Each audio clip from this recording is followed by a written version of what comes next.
जो व्यक्ति भगवान वाहिगुरु अल्लाह ईश्वर उस परमात्मा में विश्वास नहीं रखते, ऐसे व्यक्ति हमारा कार्यक्रम ना देखे, क्योंकि जो भगवान पर ही विश्वास नहीं रखता वो मेरी बात पर क्या विश्वास करेगा। इसलिए ऐसे व्यक्ति को यदि हमारा कार्यक्रम सत्य ना लगे तो वह इसे काल्पनिक मान करके भूल जाए। इस कार्यक्रम का उद्देश्य देवी देवताओं के छोटे छोटे प्रयोगों उपाय बताना है, जिससे मनुष्य के जीवन में आने वाले दुख परेशानियों को दूर करना है। इस कार्यक्रम में प्राचीन व आधुनिक पुस्तकों से उपाय, साधना व मंत्र लिए गए हैं। यह बता देना इसलिए भी आवश्यक है क्योंकि जिन विद्याओं को मैंने सिद्ध महात्माओं से प्राप्त किया है उनके विषय में मैं आपको बता देता हूँ कि यह मैंने उनसे प्राप्त की है विद्या, और जो प्रयोग मेरे अपने होते हैं वह भी मैं आपको बताता हूँ। और आज मैं जो आपको यह प्रयोग बता रहा हूँ, यह प्रयोग प्राचीन व आधुनिक पुस्तकों से प्रयोग लिए गए हैं। और यदि आप देवी देवताओं की सिद्धि प्राप्त कर उनके साक्षात्कार करना चाहते हैं तो आपको हमारी सिद्धि प्राप्त करने वाली जो साधनाएं हमने बताई हैं वह वाली वीडियो को देखना चाहिए, क्योंकि यहाँ पर मैं आपको जो मंत्र प्रयोग उपाय बता रहा हूँ वह सामान्य है, प्रथम श्रेणी के उपाय हैं। इन उपाय को कोई भी व्यक्ति कर सकता है। और सबसे जरूरी बात आपको यह भी ध्यान रखना चाहिए, यदि कोई व्यक्ति बीमार है तो उसकी बीमारी के लिए आपको डॉक्टर से चिकित्सा अवश्य करानी चाहिए, क्योंकि जो रोग जो बीमारी डॉक्टर अपनी दवाई से ठीक कर देगा उसके लिए साधनाएं उपाय प्रयोग करने की कोई आवश्यकता नहीं होती। आज यह प्रयोग दांतों का जो दर्द होता है उसे ठीक करने के लिए बताया जा रहा है, क्योंकि दांतों में कीड़े लग जाते हैं और उसके कारण पूरे मुंह में सूजन आ जाती है, स्वेलिंग आ जाती है और दांत में बहुत ही भयानक दर्द होता है। इसको ठीक करने के लिए आज हम आपको एक मंत्र बता रहे हैं। इस मंत्र के माध्यम से आप रोगी को ठीक कर सकते हैं। यह प्रयोग बहुत ही आसान है, इसे कोई भी व्यक्ति कर सकता है और यह हनुमान जी का प्रयोग है, इसलिए आपको यह प्रयोग मंगलवार या शनिवार की रात्रि में करना चाहिए। यह प्रयोग रात्रि 10 बजे के बाद कीजिए तो बहुत अच्छा रहेगा।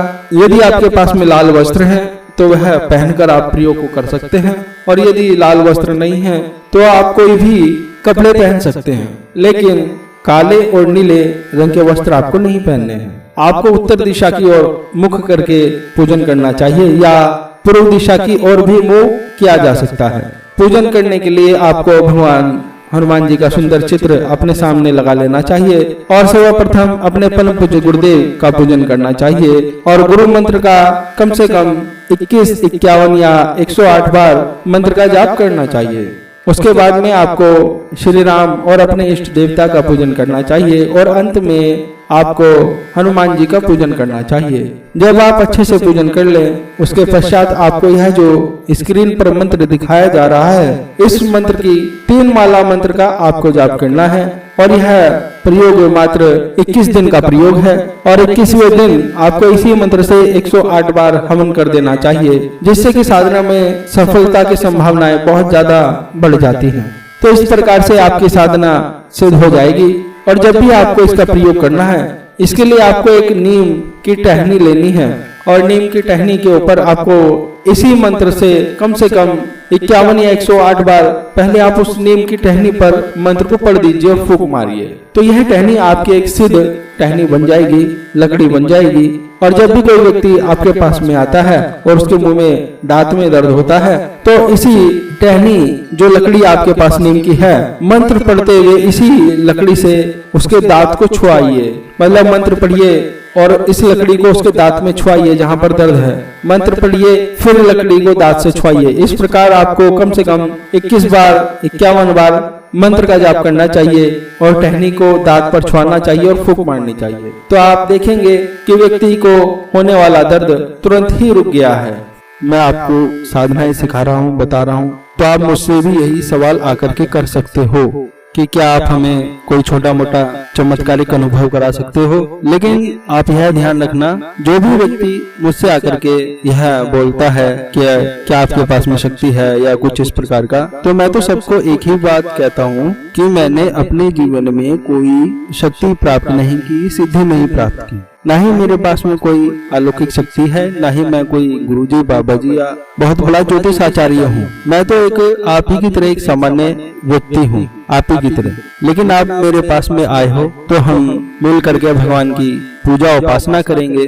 अब मैं जो आपको बताने वाला हूँ यह है, आप मेरी बात पर विश्वास मत करना, आप अपनी आंखों से देखकर ही विश्वास करना। क्योंकि लोग यह कहते हैं जब वह हमारे पूजन में सम्मिलित होते हैं और जब हम माता की पूजा उपासना करते हैं तो बहुत से लोगों को ऐसा प्रतीत होता है कि उन्हें साक्षात देवीय दर्शन हो रहे हैं, उन्हें विभिन्न प्रकार की अनुभूतियां हो रही है, उन्हें ऐसा लगता है कि उनके आसपास कोई शक्ति घूम रही है और उन्हें विभिन्न प्रकार की ऐसी अनुभूतियां होती हैं जो उन्होंने अपने जीवन में कभी महसूस नहीं की। और जब आपको ऐसी दिव्य अनुभूतियां हो कि शक्ति आपके आसपास ही है तो आपको हाथ जोड़ लेने चाहिए और मन में जल्दी जल्दी वह सब मांग लेना चाहिए जो आपकी अभिलाषा हो, जो आप जीवन में चाहते हो कि आपको ये सब चीजें प्राप्त हो। जो भी आप चाहते हैं वह सब चीजें आपको प्रार्थना के रूप में मांग लेनी चाहिए जल्दी जल्दी।